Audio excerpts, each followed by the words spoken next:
The stakes couldn't be any higher, as I said earlier, in the world in which we live. There are extreme elements that use religion to achieve objectives. He was talking, of course, about extreme elements using religion in Iraq. But an hour later, Mr. Bush posed with officials from the Southern Baptist Convention. It is described as the largest, most influential evangelical denomination in a new book by the former number 2 man in Bush's Office of Faith-Based Initiatives. The book, Tempting Faith, not out until Monday. But in our third story tonight, a Countdown exclusive, we've obtained a copy, and it is a devastating work. Author David Quo's conservative Christian credentials are impeccable, his resume sprinkled with names like Bennett and Ashcroft. Now, as the Foley cover-up has many evangelical Christians wondering whether the GOP is really in sync with their values, Tempting Faith provides the answer. No way. Quo citing one example after another of a White House that repeatedly uses evangelical Christians for their votes while consistently giving them nothing in return. A White House which routinely speaks of the nation's most famous evangelical leaders behind their backs with contempt and derision. Furthermore, faith-based initiatives were not only stiffed on one public promise after another by Mr. Bush, the office itself was eventually forced to answer an even higher calling, electing Republican politicians. Quo's bottom line, the Bush White House is playing millions of American Christians for suckers. According to Quo, Karl Rove's office referred to evangelical leaders as the nuts. Quo says national Christian leaders received hugs and smiles in person and then were dismissed behind their backs and described as ridiculous, out of control, and just plain goofy. So how does the Bush White House keep the nuts turning out at the polls? One way, regular conference calls with groups led by Pat Robertson, James Dobson, Ted Haggard, and radio hosts like Michael Reagan. Quo says participants were asked to talk to their people about whatever issue was pending. Advice was solicited, but that advice rarely went much further than the conference call. The true purpose of these calls was to keep prominent social conservatives and their groups or audiences happy.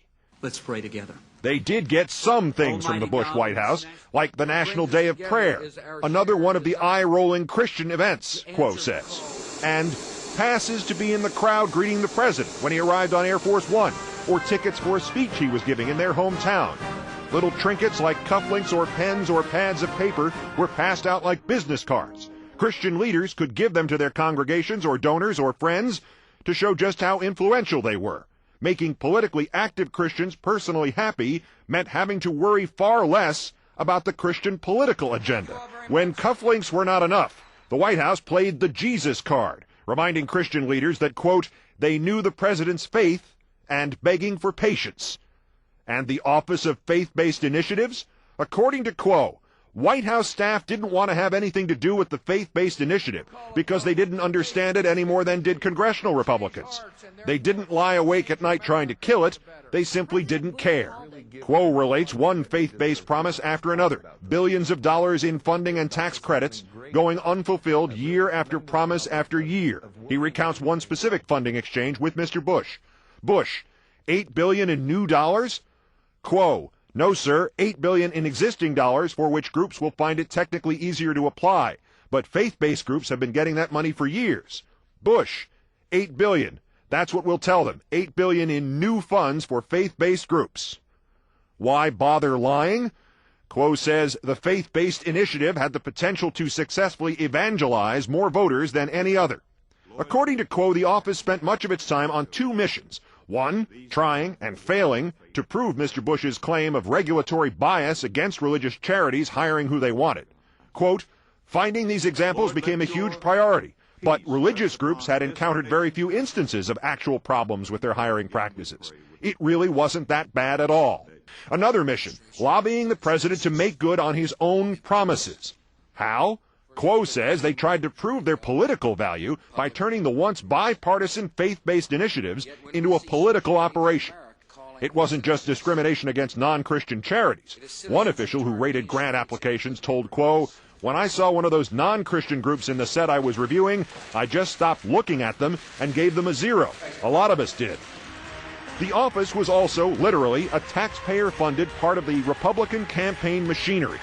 In 2002, Quo says, the office decided to hold roundtable events for threatened incumbents with faith and community leaders, using the aura of our White House power to get a diverse group of faith and community leaders to a nonpartisan event discussing how best to help poor people in their area. White House Political Affairs Director Ken Mehlman, quote, loved the idea and gave us our marching orders. There were 20 targets, including Saxby Chambliss in Georgia and John Shimkus in Illinois. Mehlman devised a cover-up for the operation. He told Quo, it can't come from the campaigns. That would make it look too political. It needs to come from the congressional offices. We'll take care of that by having our guys call the office to request the visit. Quo explains, this approach inoculated us against accusations that we were using religion and religious leaders to promote specific candidates. Those roundtables were a hit. Republicans won 19 out of those 20 races. 76% of religious conservatives voted for Chambliss over the decorated war hero Max Cleland. And Bush's 2004 victory in Ohio, that, quote, was at least partially tied to the conferences they had launched there 2 years before. By that time, Quo had left the White House, concluding, quote, it was mocking the millions of faithful Christians who had put their trust and hope in the president and his administration. Bush knew his so-called compassion agenda was languishing and had no problem with that. If you would question Mr. Quo's credibility, you should know that his former boss also quit the White House, complaining in his one public interview that politics drove absolutely everything in the Bush administration.